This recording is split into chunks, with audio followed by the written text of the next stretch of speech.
প্রচণ্ড তাপদাহে অতিষ্ঠ হয়ে পড়েছে জনজীবন। রাস্তাঘাটে মানুষের দেখা মিলছে খুবই কম। গুরুতর প্রয়োজন ছাড়া কেউ যেন ঘরের বাইরেই হচ্ছে না।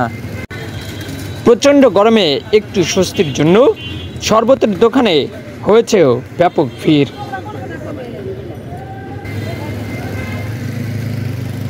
শহীদ মহকুমা প্রশাসক শামসুদ্দিন গেটের সামনে আজকের চিত্র।